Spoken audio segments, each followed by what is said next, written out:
Bueno, por ahí estaba mencionando ya en el chat que respondieron un foro que les acabo de dejar en Santillana. Bueno, en realidad el foro lo abrí para que lo podamos trabajar.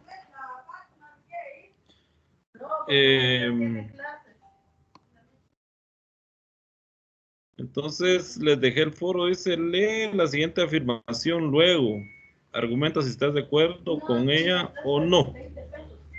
Y entonces dice, podemos afirmar que las personas somos inevitablemente morales. Entonces analicemos la frase y respondemos si estamos de acuerdo o no con argumentos, ¿verdad? Les voy a dar un momento para que empiecen a responder el foro, por favor. Y luego vamos a ver lo de las cruces categoriales que hicimos la semana pasada para verificar las respuestas que ustedes dejaron. ¿Ya? Si tienen alguna duda, me la pueden hacer saber, por favor. ¿Podemos afirmar que las personas somos inevitablemente morales? ¿Qué creen ustedes? ¿Será que sí? ¿Será que no? Cada uno tiene tiene desde su punto de vista, ¿verdad? Y seamos bastante analíticos para responder, no solo responder por responder, ¿verdad? Porque no ese es el objetivo. Bueno, yo voy a estar acá, les voy a dar un par de minutos para que ustedes analicen y respondan según lo que creen ustedes. Si es que sí o es que no. Si están de acuerdo con la frase o no. Sí, podemos afirmar que las personas somos inevitablemente morales. Vamos, pues, ahí me van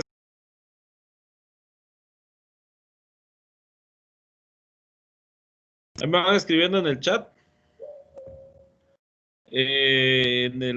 y lo vamos, me van diciendo cuando ya. Las cruces categoriales las trabajamos hace 8, Jimena. No sé si estuvo en clase o no. Bueno, aquí voy a estar al tanto.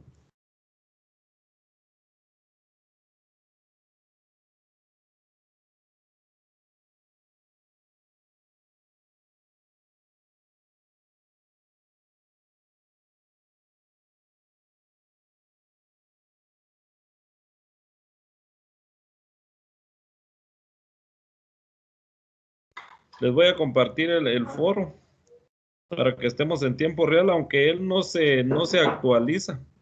Hay que irlo actualizando, ¿verdad? La moral se llama el foro.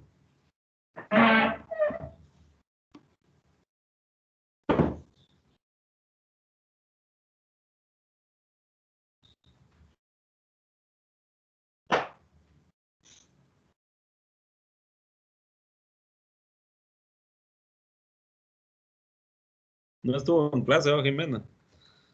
Tiene que ver la clase. Ahí está la clase de subida a YouTube, la clase grabada. Los valores morales universales.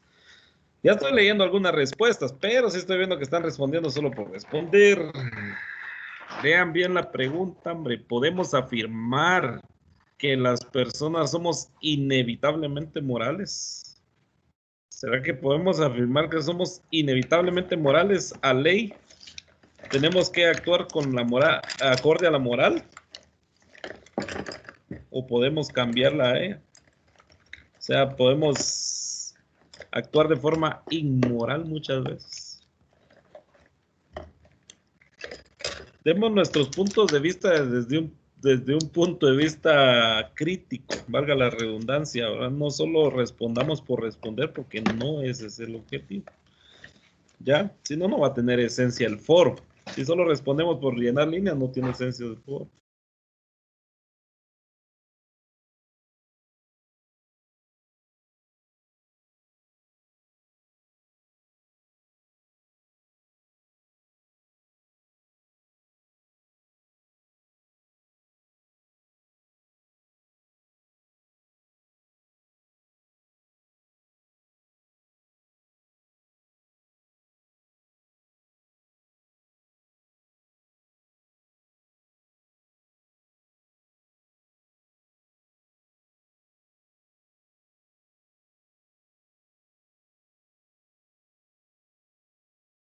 Eh,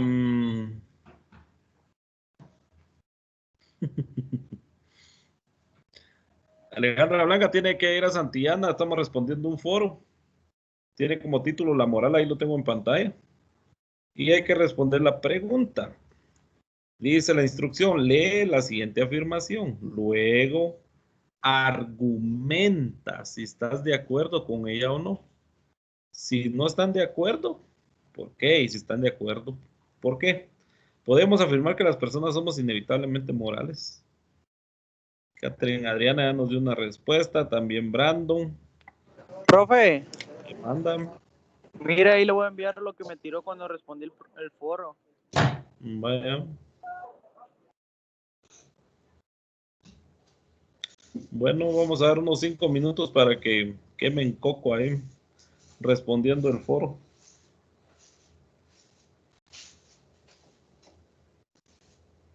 Utilicemos un criterio analítico.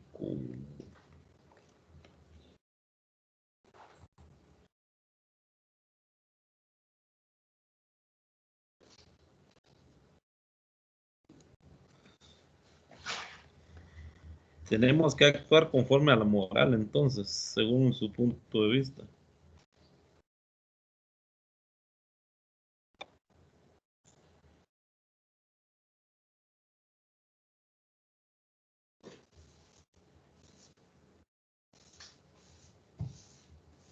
Vean, pues, voy a hacer énfasis en algo que lo que ustedes mismos están respondiendo y respecto a la justificación que me están dando. Espérame, Luis. Hay problemas con Santillana.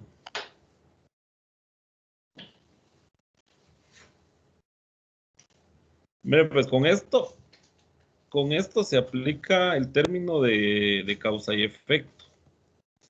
¿Ya? Porque si somos inevitablemente morales, tendríamos que hacer todas las cosas bien.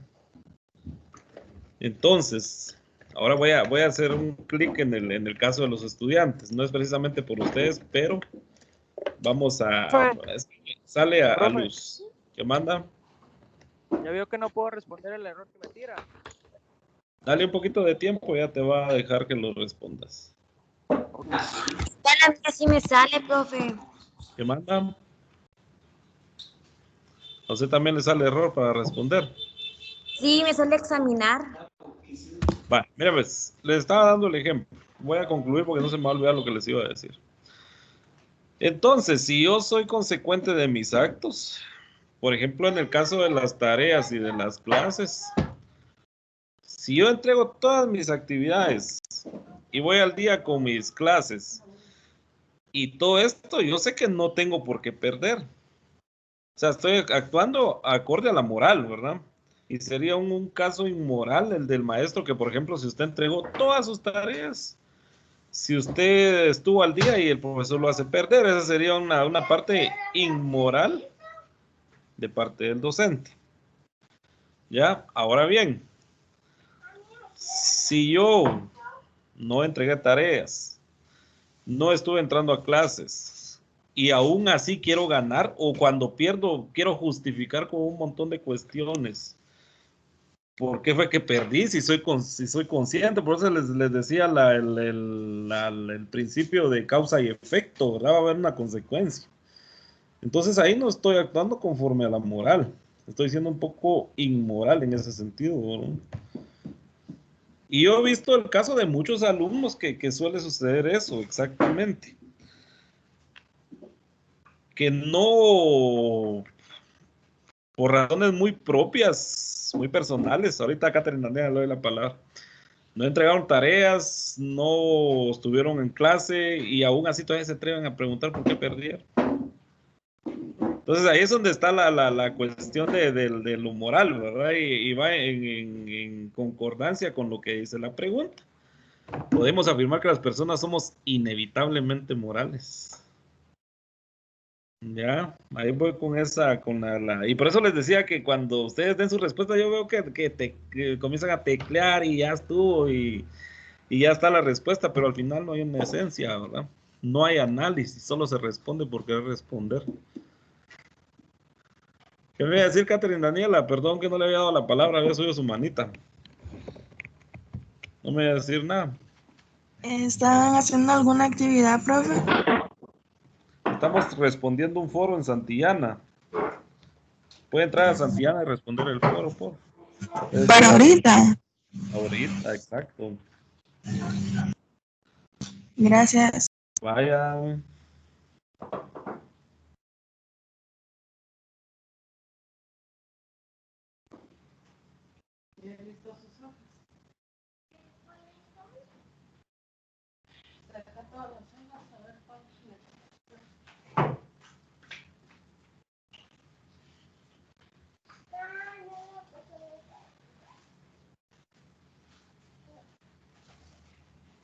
¿Cómo vamos? ¿Cómo vamos? ¿Cómo vamos?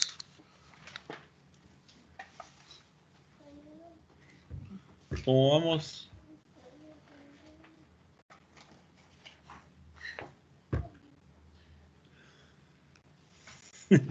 Ahorita vamos a ver, Kilian, espérame.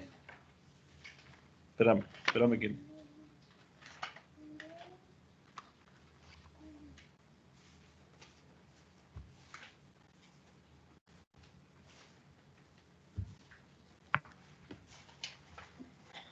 Bueno, ahorita voy a revisar algunos, a ver cómo les fue.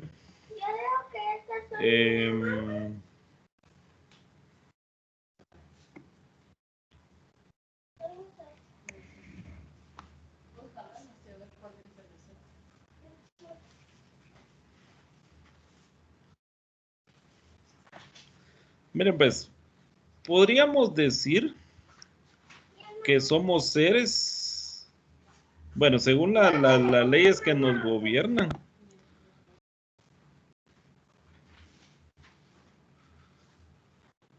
Bueno, ahorita estoy leyendo el de Kilian. Todo ser humano es inevitablemente moral desde cualquier punto de vista. El ser humano recibe una educación puramente moral, digo yo.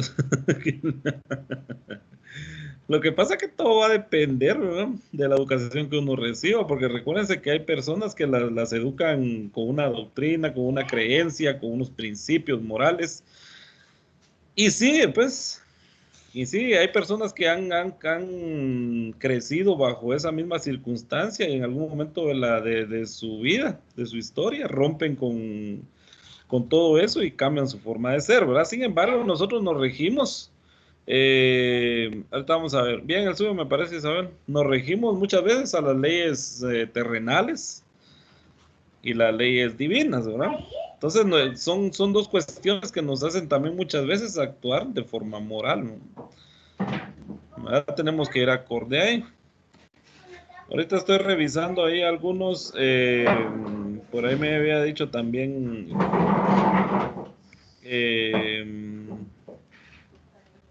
No recuerdo quién me dijo que le viera si había estado su respuesta. Flor de María, si podemos decir que somos constitutivamente morales, podemos comportarnos de forma moralmente correcta en relación con determinados contenidos morales. Gran Flor de María. Ahorita vamos a ver, Jimena. Vamos a revisar. Bien, ahí está. Está casi de último. La verdad, no. El ser humano tiende a actuar antes de razonar. En algunos casos de conveniencia es que nos detenemos a ver los beneficios que obtendremos de realizar las cosas. En sí somos seres morales, pero con un libre albedrío. De nosotros depende si hacemos bien o malas cosas. Sabemos lo que es lo bueno para nosotros mismos, pero por descuidos y perezosos o incluso solo por llevarle la contraria a alguien hacemos lo que no se debe. Exactamente. Ahí estamos bien. Dale un poquito de tiempo, Luis Fernando. De todos modos, todavía no se va a cerrar el foro. Bueno, ahí es algo bien importante también, ¿verdad? Era lo que yo les decía. Nosotros nos regimos por las leyes terrenales y las leyes divinas, ¿no? Y muchas veces rompemos con ello. No le ponemos importancia. Y luego ahí viene otra vez el principio de causa y efecto. ¿Ya? Si yo actúo bien, sé que voy a recibir bien. Y si yo actúo mal, sé perfectamente que voy a recibir mal, ¿va? Ese es el principio de causa y efecto. Entonces, tal vez inevitablemente ser morales tal vez es un poco mal acuñado, ¿verdad? Porque nosotros podemos actuar, por ahí decía Jimena, tenemos libre albedrío, según nuestra conveniencia, podemos actuar bien, podemos actuar mal. O sea, nosotros tenemos el libre albedrío. Bueno, pongamos el caso de que yo ya tengo 18 años en Guatemala, en Estados Unidos, no sé cómo es el sistema, a qué edad, ya soy mayor de edad y ya soy libre y soy dueño y responsable de mis actos. ¿Ya? Entonces, y muchas veces aquí los jóvenes están con esas ansias y yo creo que todos pasamos por eso, incluso a mí me sucedió también cuando tenía su edad. Me urgía llegar a 18 años para tener libertad, ¿no? Entonces, ahí viene el otro punto, ¿verdad? Que dependiendo nosotros también cómo actuemos. Muchas veces actuamos de forma moral, otro montón de veces actuamos de forma inmoral, ¿verdad? Entonces, según las leyes terrenales, 21 en Estados Unidos. Imagínense, aquí en Guatemala a los 18 años uno ya tiene libertad en teoría, ¿verdad? Hay familias que los hijos todavía después de 18, 19, 20 años no tienen todavía libertad, pero aquí en Guatemala 18 años y bueno, yo ya soy mayor de edad, yo ya tengo mi DPI, ya me mando solo, ya me voy de la casa, ya no me pueden decir nada, etcétera, etcétera. Entonces, para el alcohol. Entonces, Profe, ¿qué manda? ya no me dejó comentar. No te dejó, va, dale tiempo. Ya no. ¿Ya te dejó o no te dejó? No me dejó. Va, dale tiempo, de todos modos todavía va a estar abierto el foro. No hay problema. Entonces, yo voy a leer sus puntos de vista. Recuérdense que alguien puede estar a favor de decir, bueno, somos inevitablemente seres morales y tenemos que actuar como tal, ¿verdad? O alguien va a decir, no, precisamente, vamos a regirnos según el momento que estemos viviendo o la situación que se esté dando en ese momento. ¿Ya? Porque, por ejemplo, mira, pues, ¿cómo decirles, plantearles una situación? Por ejemplo, yo estoy viendo que están matando a alguien. Y pongamos que sea alguien muy cercano a mí, porque si estoy viendo que están matando a alguien que no tiene nada que ver conmigo, muy probablemente no me voy a meter, ¿verdad? Pero si yo miro que están matando a alguien y tengo que ver cómo lo ayudo, ¿verdad? Entonces, incluso tengo que buscar la forma, voy a salirme de mis cuestiones morales y voy a tener que hacer algo inmoral, ¿no? Para ayudar a esa persona, ¿no? O sea, son ejemplos que vienen al caso. Bueno, yo les voy a compartir un video y vamos a ir analizando uno por uno los ejemplos que les di la semana pasada en las cruces categoriales, que espero ya las tengan terminadas porque ya empezaré a revisar. Y vamos a empezar con lo del relativismo moral. Les voy a compartir el video y voy a ir haciendo pausas para que podamos ir analizando el contexto y el ejemplo de cada uno de ellos. Si ustedes me van a ir ayudando respecto a eso, ¿verdad? Entonces, vamos a compartir el videito por si no lo escucharan o no lo vieran, me pueden ir diciendo, así vamos viendo qué podemos hacer con él. El relativismo moral.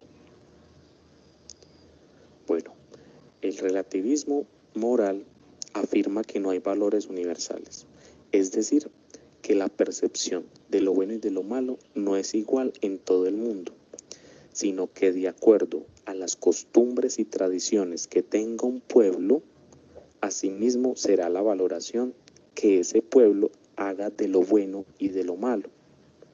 Por lo tanto, el bien y el mal son relativos. ¿Cómo así relativos?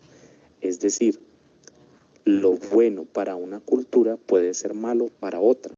Por ejemplo, mientras en Medio Oriente es normal que un hombre se case con varias mujeres, siempre y cuando ese hombre pueda sostenerlas a todas, en Occidente la poligamia, el casarse con muchas mujeres o tener muchas mujeres, no es bien visto.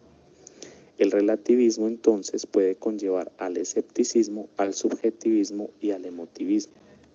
Bien, voy a dar pausa ahí.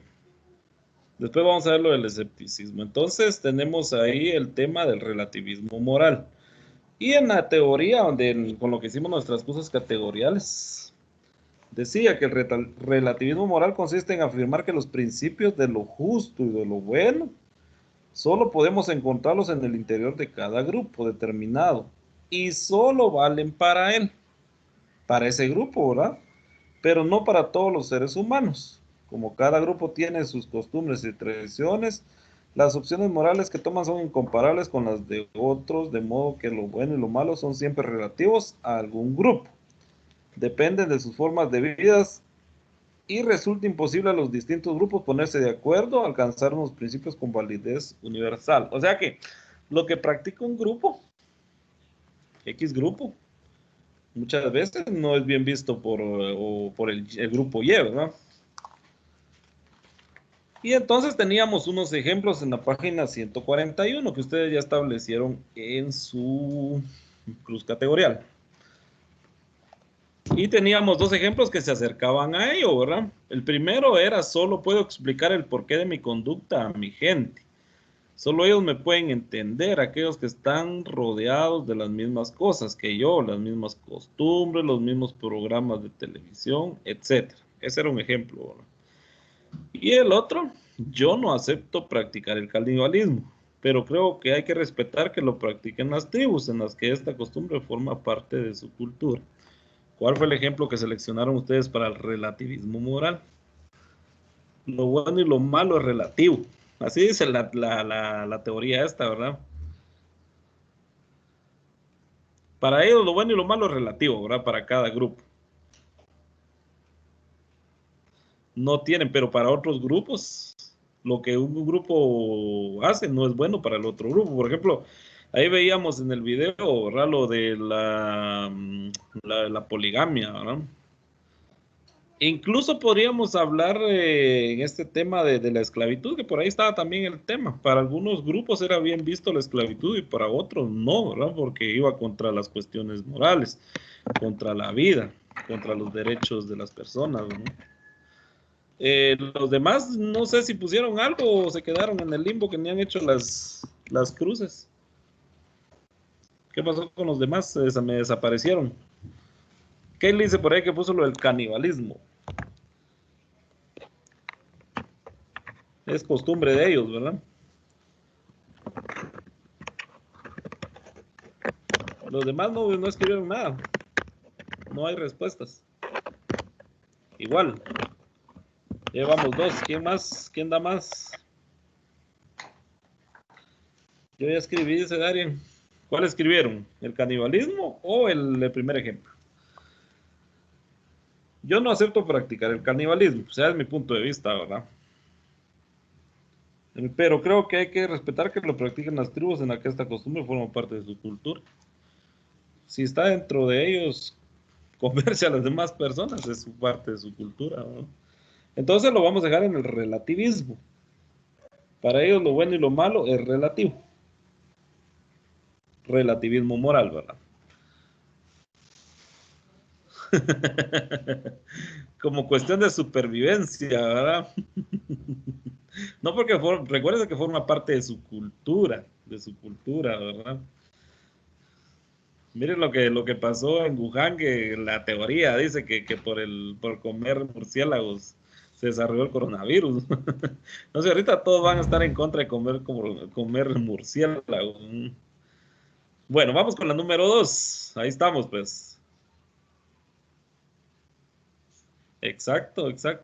Bueno, pero recuérdense que todo forma parte de una cultura, de un grupo. Aquí estamos hablando de un grupo, no estamos hablando de forma personal, ¿verdad? Pero no es un canibalismo como tal, ¿verdad? Esos serían problemas emocionales o psicológicos. El comerse las uñas es mucha ansiedad. Eso forma parte de la ansiedad. Bueno, vamos al siguiente ejemplo, el escepticismo, que era lo siguiente que estaba. Entiendan por escepticismo una corriente filosófica que duda de todo. Para un escéptico no hay verdades objetivas, pues todo depende de cada persona, es decir, todo es subjetivo. En el caso de la moral, por ejemplo, es imposible saber qué es lo justo y qué es lo injusto, qué es lo bueno y qué es lo malo, pues todo depende de la situación en que cada persona se encuentre. Por lo anterior, lo que aconseja el escepticismo es que uno no puede caer en juzgar las acciones de los demás, y ni siquiera uno podría decir cómo debe uno actuar, pues todo es relativo. todo depende. ¿Qué debe hacer entonces la persona? Debe satisfacer sus necesidades de su cuerpo cuando éste se las pida y lo requiera. Y uno como persona debe respetar las tradiciones, la cultura, las leyes de cada pueblo sin escandalizarnos por sus acciones. De esta manera uno vive tranquilo y conserva la paz del alma, dirá el escepticismo. Bien, vamos a dar pausa en el escepticismo, los escépticos.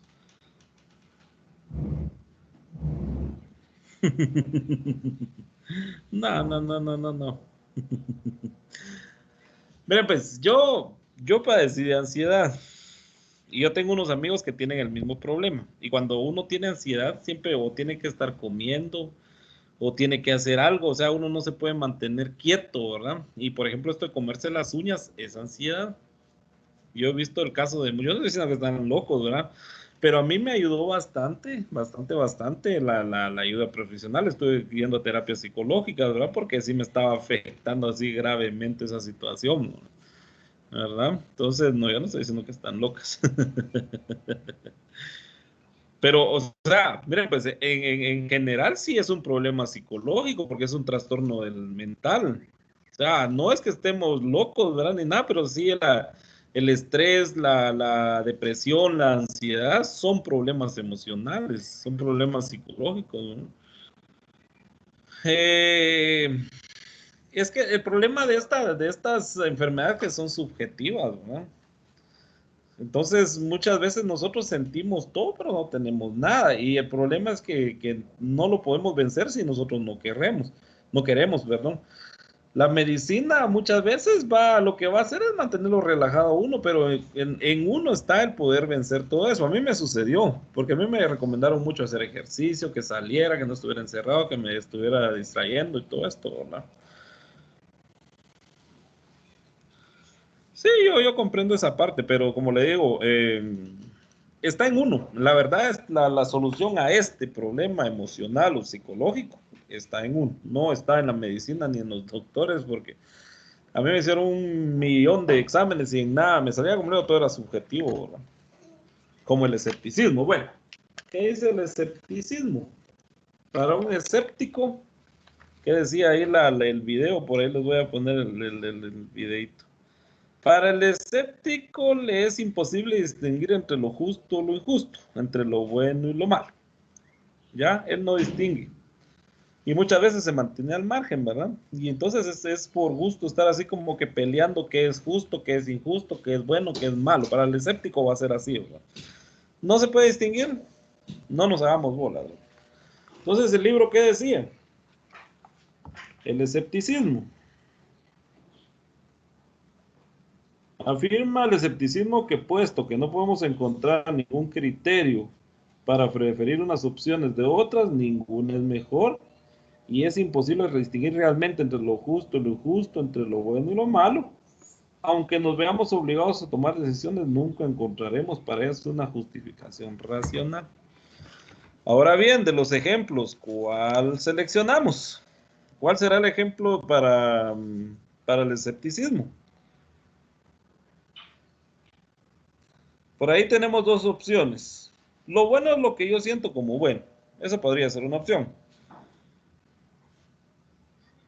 Y la otra es, no hace falta que discutamos por lo justo. Nunca sabremos lo que es nunca sabremos lo que es por mucho que le demos vueltas. La número 5, Kaylin, sería esa, ¿verdad? No hace falta que discutamos por lo justo. Nunca sabremos lo que es por mucho que le demos vueltas. Entonces el escéptico se mantiene al margen, ¿verdad? ¿Qué dicen los demás? ¿Qué dicen los demás? Se me están perdiendo, ¿eh? Yo creo que ahorita están ahí, va a teclear las cruces categoriales que no hayan ni qué hacer. Las 5, Catherine, Adriana, Valesca. Y los demás, sí, somos como 50 de la clase y solo como 2 responden. Los demás andan desaparecidos. Las 5, Griselan ahí. ¿Alguien más? Mario y Alexandra, las 5, es eso. ¿Por qué, Alexandra? Háblame el micrófono y me dice por qué las 5. ¿Por qué la seleccionó?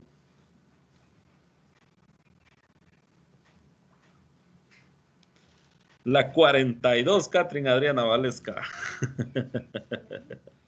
Bueno, vamos a avanzar porque no terminamos. No hace falta que discutamos por lo justo, nunca sabremos lo que es por mucho que le demos vueltas, ¿verdad?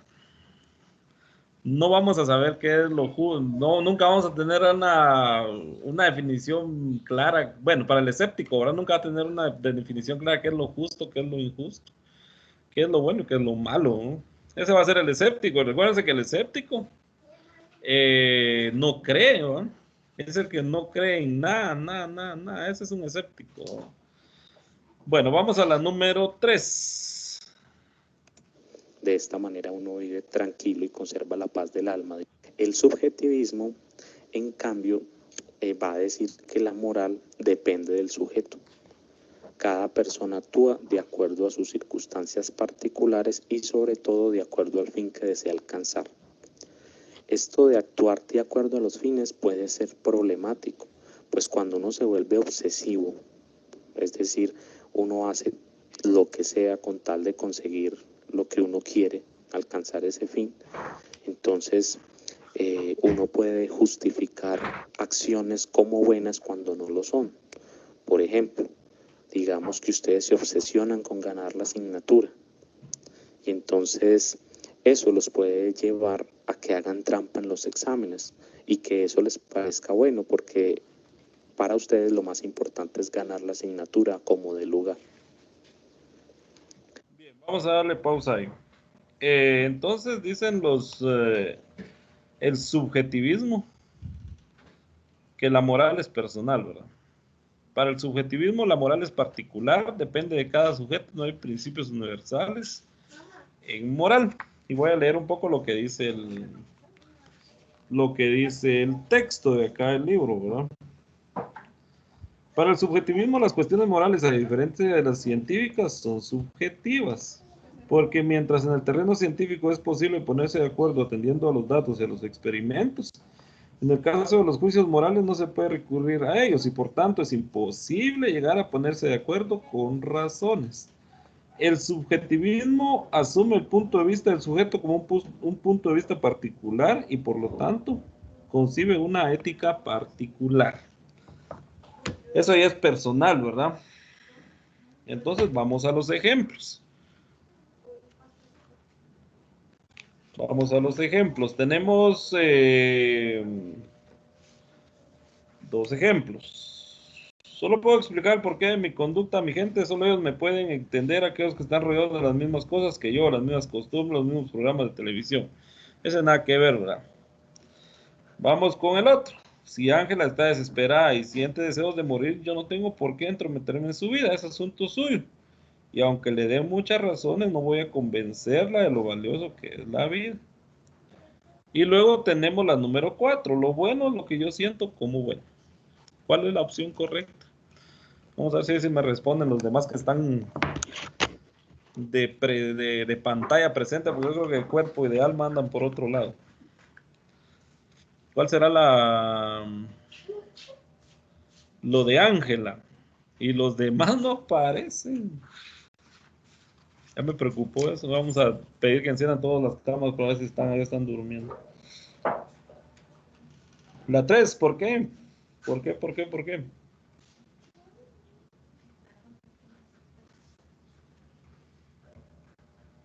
¿Qué manda Jimena? ¿Por qué la 3? ¿Por qué será que el subjetivismo hace relación a la 3 o a la 2? ¿Podría escribir la 3?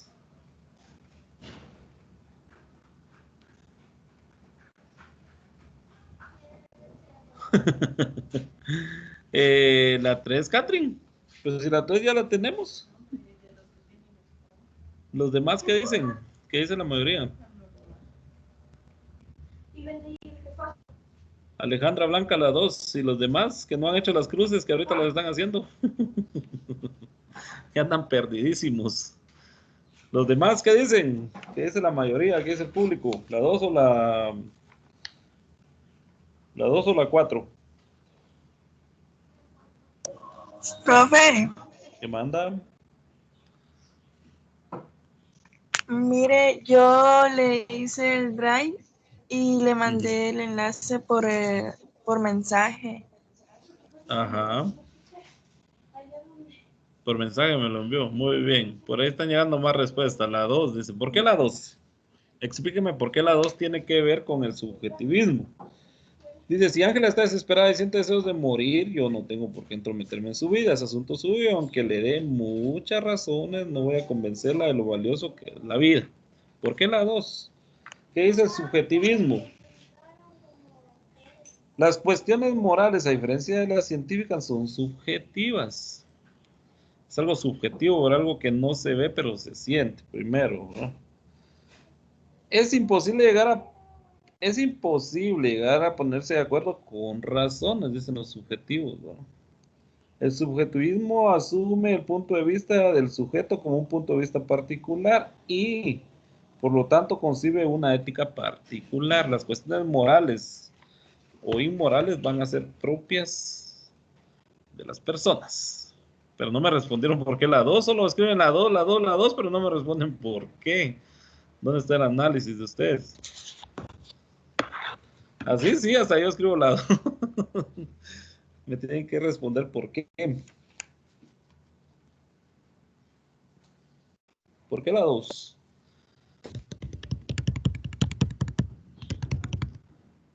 ¿Por qué? ¿Por qué? ¿Por qué? Ya casi vamos a terminar, ya nos pasamos un poquito de tiempo porque ustedes no responden, se quedan ahí como que no estuvieran.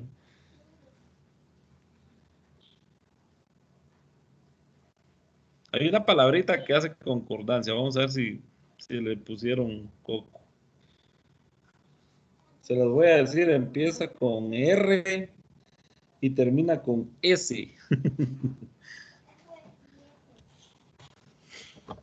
Inicia con R y termina con S. Hay una palabrita que hace clic ahí en el subjetivismo. Así, ahí está todo, ahí está toda la respuesta del por qué la número 2.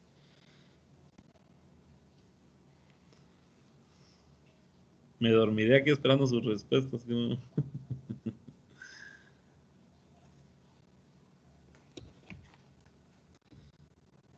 Bueno, como no hay respuestas, avanzaré a la número 4. Ya me di cuenta que ni las cruces habían hecho. Y después están preguntando por qué es que perdieron. Vamos a la 4, vamos a ver el video. Ya no me respondan. Más importante es ganar la asignatura como de lugar.